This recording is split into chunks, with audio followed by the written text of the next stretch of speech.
Thanks to our friends at The Motley Fool for sponsoring this video. Visit fool.com/ASYM for the top 10 stocks to buy right now. One of the strange things about a stock like Virgin Galactic is the company is really not set up to be a typical publicly traded company. We don't have earnings to value the company off of.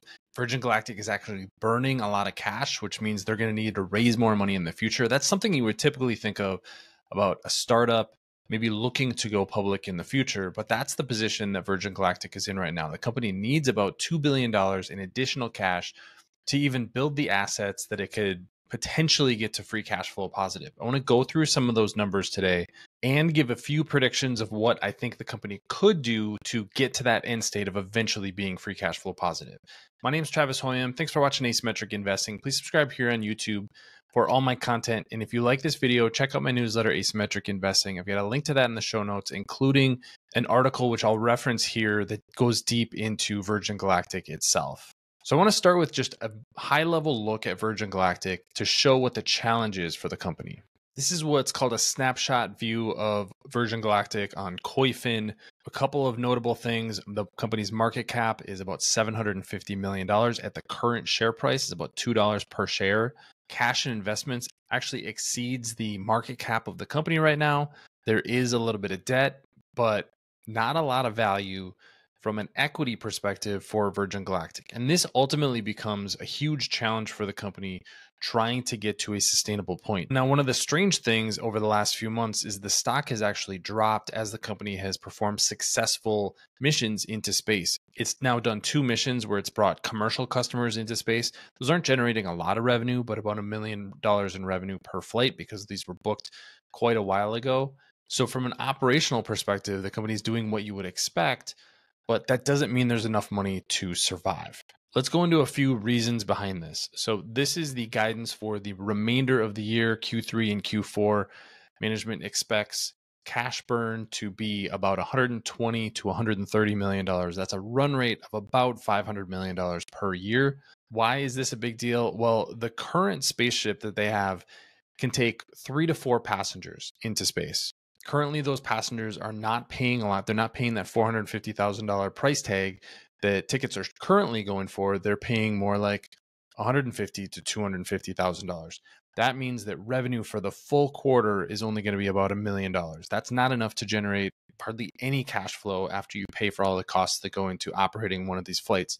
On top of that, there's only one spacecraft. So there's only about 1 flight per month. What the company wants to do is build the Delta class spacecraft that can fly about once a week and carry 6 passengers. So a much more sustainable spacecraft from a business model perspective. But what's it going to take to get there?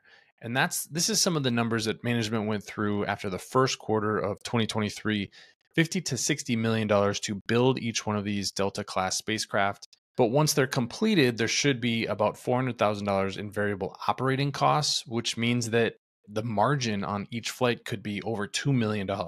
That's where the economics get really attractive. But the challenge is this spacecraft is not built, it's not operational, and it probably won't be until at least 2026, 2027. So what Virgin Galactic has to do is pay for the $500 million or so of operating cash burn that they have right now and build these Delta class spacecraft. So what this creates is about a $2 billion hole in the balance sheet. Let's go through a few of those numbers. Here's a little model that I did, and I'll go through some of these assumptions in just a second. But what I assumed was operating expenses or operating cash flow of about $600 million per year. This is the new build costs, and I have 1 new build in 2025, 2 in 2026, and then 3 in every year after that.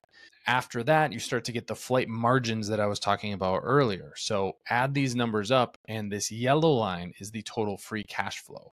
I think at best, you're looking at free cash flow positive for Virgin Galactic by about 2029. What that does is it creates about a $2 billion gap. Even with the money that's currently on the balance sheet, the company needs to raise about $2 billion more in cash just to get to a point where it can be sustainable operations. This is fundamentally the challenge that the company has. So again, here's the assumptions that went into that. $600 million in operating costs, $90 million in operating cash flow from each Delta spacecraft on an annual basis, $60 million in cash to build the spacecraft, and then one completed in 2026, two in 2027, and three thereafter. So that is the challenge for Virgin Galactic. This is really a cash flow challenge right now. And what options does management have to get the company to the point where it can actually get to cash flow positive? I see three possibilities for raising that kind of cash. There are a few partners that potentially stick out for Virgin Galactic. The first is Boeing. Subsidiary Aurora is building Virgin Galactic's mothership. So that's a partner that could potentially infuse some capital into the company, take an equity stake, and be a key supplier at the same time. Another two key suppliers for the company's Delta spacecraft are Bell Textron, or Bell, and Carbon Aerospace. Textron is the major company there, and they could potentially do something similar to Boeing to take an equity position in Virgin Galactic to try to infuse some cash and also make sure this customer that they're counting on is viable long term. Another potential option is opening up deposits from customers to try to fund operations. So this is something that we've seen electric vehicle companies do, and we know that Virgin Galactic has taken deposits in the past. But can that be something that could potentially raise a few $100 million, maybe give the market a little bit more confidence? That's another lever that they could potentially pull. Maybe tough to do that at the current share price, but that is an option. A convertible debt offering is another option for the company. That's where you sell debt that converts to stock at a certain share price. So you give investors upside if the stock recovers. For example, you could have a strike price of something like $3 per share.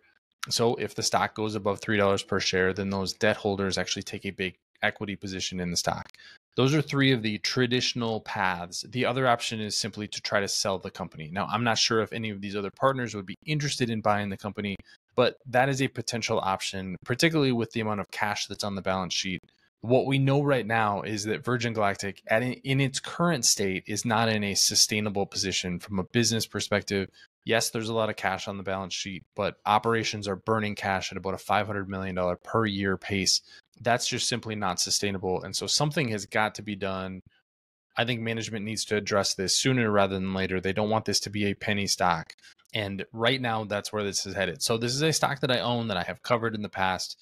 But the irony for Virgin Galactic is the stock price will really drive the future of this company. If the stock continues to fall, the company just runs out of financing options. If the stock rises, then now you can potentially sell stock, sell convertible debt. You become a little bit more attractive to the market. So management really has to turn that around. So what do you think about the future of Virgin Galactic and the challenges ahead? Something that we need to be really aware of, I think. But love to hear your comments in the comment section below. Don't forget to subscribe to Asymmetric Investing. Thanks for watching, everybody. See you here next time.